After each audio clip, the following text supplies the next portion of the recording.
사회 전체가 저출산이 이제 당연해지는 것 같습니다. 정말로 쇼크가 뭐냐면 제가 일하는 곳은요 되게 젊은 직원들이 많은 곳이거든요. 근데 제가 있는 부서에 직원이 한 30명쯤 돼요. 그 30명 중에 결혼한 사람이 몇 명이냐? 1명, 2명, 3명, 4명, 5명. 한 6명? 30명 중에 결혼한 사람이 한 6, 7명 되는 것 같습니다. 이제 제가 있는 곳에 이제 구성원들이 한 20대 중후반에서 한 40대 한 후반 정도까지로 이렇게 구성이 되어 있는데 그 30명쯤에 결혼한 사람이 실제로 한 7명쯤 밖에 안 된다라는 게 되게 쇼크고요. 그 중에서 아이를 가지고 있는 사람은요. 아이를 가지고 있는 유부남, 유부녀는 몇 명이나 될까? 1명, 2명, 3명, 4명, 5명. 결혼이 7명, 8명, 그리고 아이를 가지고 있는 사람이 5명이요. 30명 중에 5명이다라면 뭡니까? 5 나누기 30 하면요. 출산율이 0.16%, 0.16명. 쇼크 아닙니까? 정말 쇼크입니다. 나라 전체 출산율이 0.67명 얘기합니다. 근데 제가 속해 있는 곳은 저는 이제 20대 중반에서 40대 후반의 나이에서 되게 이제 나이가 많은 축에 속하는 거고. 이제 그런 사람 몇 안 되고. 상당수의 사람들은 이래저래 그래도 이제 결혼 적령기에 해당되는 사람들이 되게 많고 결혼해서 출산할 수 있는 남녀들이 되게 많단 말이에요. 근데 상당수가 결혼을 하지 않았고 또한 결혼을 했지만 아이가 없는 이제 유부남 유부녀도 많고 참 이게 뭔가 싶은 거죠. 그럼 이게 앞으로 3년이 지나고 5년이 지나면 되게 드라마틱하게 바뀔 거냐? 안 바뀐다라는 겁니다. 왜냐? 20대 중반에서 30대 초중반에 해당되는 이제 직원들은 아직은 급여가 적어서 아직은 경제적으로 갖춘 게 없어서 결혼 못한다고 얘기할 거고 이제 30대 중후반에서 40대 이제 초반 중반까지 해당되는 사람들은 이제 부동산 때문에 혹은 여러 가지 대출 때문에 이제 아이를 갖지 못한다라는 겁니다. 저처럼 유부남의 2아이를 키우고 있는 부모는 참 되게 서글프게 돼요. 제가 있는 회사에서 제가 있는 이제 조직에서는 아이가 2명인 이가 저밖에 없어요. 참 충격적인 얘기죠. 이게 뭔가 싶은 거죠. 언제부턴가 이렇게 저출산이 매우 심각해졌다라는 것.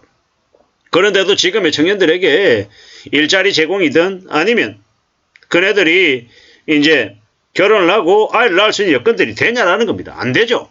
저도 이미 기득권이고 저도 이미 머리가 굳어가지고 청년들 2030들을 생각하면 그들의 생각과 저의 생각에 간격이 많이 벌어져 있죠. 이해하기가 어렵다라는 겁니다. 근데 이제 제 조카들 만나면요. 무슨 생각이 드냐. 저 친구들이 취직을 하고 결혼하고 출산하는 그 일련의 과정들이 매우 어렵겠구나라는 생각이 많이 듭니다. 참 막막해 보인다라는 거죠. 암담해 보인다라는 거죠. 사는 게 쉽지 않을 것 같다는 생각이 더욱더 든대라는 겁니다. 참 염려스럽죠. 참 우려스럽습니다. 과연 제대로 살 수 있을까? 괜찮을 수 있을까? 택도 없는 소리. 지금요, 사실상 출산하면 어떻게 해야 됩니까? 출산하면요. 정말 있잖아요. 놀라운 이제 결정들을 해야 됩니다. 결혼하면요, 결혼한 이들에게 이제 출산할 수 있는 인센티브를 제대로 된 걸 줘야죠. 출산율 떨어진다고 징징대면서 연금개혁을 엉망으로 한 거죠, 엉망으로. 개쓰레기들. 연금개혁요, 실제로 어떻게 해야 됩니까? 좀 씁쓸한 얘기지만, 정말로, 이제, 대폭 있잖아요. 국민연금 받는 수령액을 좀 제대로 이제 조정을 해야 될 필요가 있습니다. 자기가 낸 돈, 자기가 낸 이제 연령대로 이렇게 나눠야 된다라고 저는 감히 생각합니다. 지금의 50대, 60대들, 그들이 낸, 예를 들어서 51세에서 60세에 낸 그 재원 가지고 별도로 이제 적립해가지고 지급해야 되는 거고, 지금의 20대, 30대가 낸 연금 금액을 가지고 또 별도로 납부하게끔 해야죠. 지금은요, 국민연금을 사실상 젊은 청년들이 낸 걸로 나이 든 사람들이 다 뜯어가겠다라는 개수작인 거잖아요. 신구 청년들과 노년들 사이에 갈등을 조장하는 거 아닌가라는 생각이 좀 드는 거다라는 생각이 듭니다. 나라 살림 적자인데 저수한 쇼크가 온다라고 얘기하는데 지금 뭐라고 얘기합니까? 뭐라고? 이래저래 있잖아요. 청년들에게 다 뜯어먹으려고 개수작실을 벌리는 거죠. 충격입니다. 충격. 저출산은 원인이 아니라 결과입니다. 결과.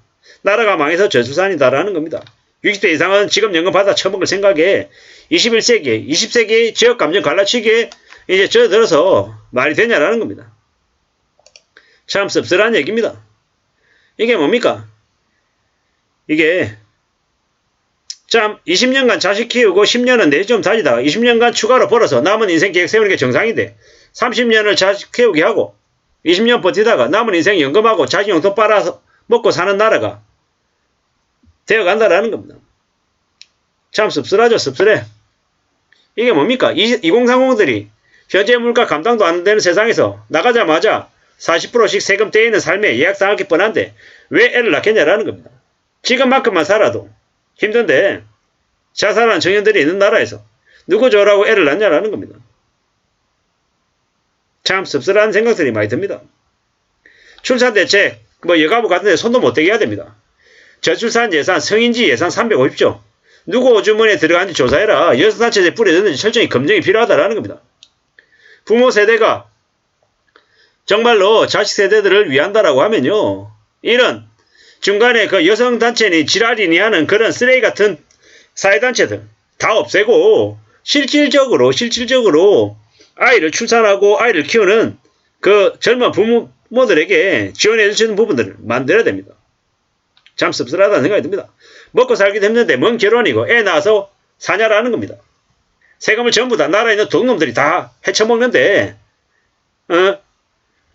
저기 뭡니까 저기 곽상도의 50억이 그놈만 갑자기 특별하게 해먹은 게 아니라 여기저기에서 그 놈들이 전부 다 관행처럼 해먹던 개수작질이었다라는 거죠. 근데 어떻게 출산하면 사냐라는 겁니다. 출산해서 못 사는 거죠. 금리 올려가지고 집값을 떨어뜨려야 되는데 다주택자들, 다중채무자들 위해준다고 금리 안 올리고 서민들에게, 보통 사람들에게 물가, 고물가 다 감당하게끔 다 떠넘기고 이런 개수작질을 하는 나라에서 누가 출산하고 누가 결혼하겠냐라는 겁니다. 참 어처구니가 없는 거죠. 어처구니가 없는. 저는 이런 뉴스들을 보면 화가 나는 게 문재인 대통령 때 문재인 그 쓰레기 같은 인간이 집값을 4배 5배 올려가지고 전부 다 사람들 있잖아요. 저기 투기꾼 다 만들어 놓고 그 뭐하는 짓거리냐. 뭐하는 짓거리. 좀 제대로 일할 줄 알고 뽑았더니 사상 최고의 부동산 폭등을 만든 그 쓰레기 같은 인간들. 지금도 나와가지고 지랄 발광하는 놈들 보면 윤석열도 정말로 욕 나오지만 문재인도 똑같이 욕 쳐먹어야 된다라는 겁니다. 민주당이면 욕 안 먹어야 되냐고요. 욕 쳐먹어야죠. 그런 쓰레기 같은 인간을 대통령 앉혀가지고 나라를 개판 만들었죠. 뭐 물론 다른 거 잘한 부분도 있겠지만 부동산만큼은요. 역적입니다. 역적. 참 그 문재인과 페미의 성인지 감수성을 지랄이고 얘기하는 그 년놈들이 전부 다 나라를 다 망친 거 아닌가라는 생각이 듭니다. 화가 납니다. 코로나 때 어쩔 수 없었다. 어쩔 수 없는 부분이 있었겠죠. 한데 정부 재정을 400조를 적자를 만들어낸 건 그건 좀 너무 과하다라는 겁니다. 좀이 아니고 많이 과하다라는 겁니다. 참 이 나라가 이 개판이죠. 근데 무슨 출산율이 좋아지겠습니까? 저출산은 당연한 일이다. 지금도 있잖아요. 회사에서 여성들이 출산하면 뭐라 그럽니까? 나이든 50대, 60대 임원이라고 하는 것들이요. 대표이사라고 하는 것들이 출산휴가 가면 되게 싫어하죠. 이런 나라에서 무슨 놈의 출산이 늘어나겠습니까? 저출산 쇼크가 온 건 당연하다.